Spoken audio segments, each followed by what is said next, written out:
Frutat edhe perimet janë ushqime të domosdoshme për njeriun, për shkak se ato kanë veti themelore ushqyese për trupin.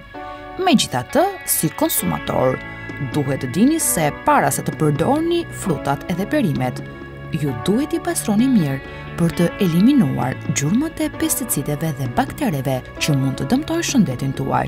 Si frutat, ashtu edhe perimet marrin një sasi të madhe të pesticideve gjatë procesit të kultivimit. Ndaj është e rëndësishme një pastrim dhe një dezinfektim i tyre përpara konsumimit. Dhe ja disa këshilla se si duhet i lani frutat edhe perimet. Gjëja e parë që duhet bërë për të pastruar frutat dhe perimet është që t'i vendosni ato në ujë të rrjedhshëm ose në një enë me ujë. Kjo metodë nuk është 100% efektive për të hequr mbetjet pesticide, por ka një efekt gryes, i cili mund të eliminojë një pjesë të madhe të këtyre substancave toksike. Disa fruta dhe perime mund të pastrohen edhe me një furçë dhëmbësh, duke vepruar njësoj siç lani dhëmbët tuaj, në mënyrë që të eliminoni mbetjet edhe papastërtitë.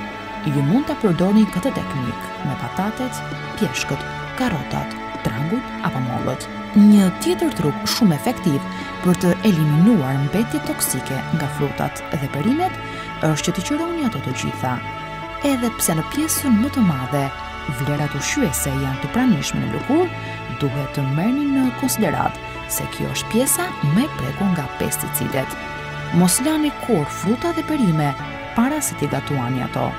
Kjo mund t'i bëjë ato të prishen me lehtë, pasi lagështia krijon një mjedis të përsosur për bakteret dhe mikroorganizmat.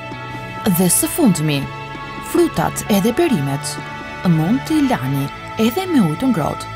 Kjo për të sjellë rezultate më të mira.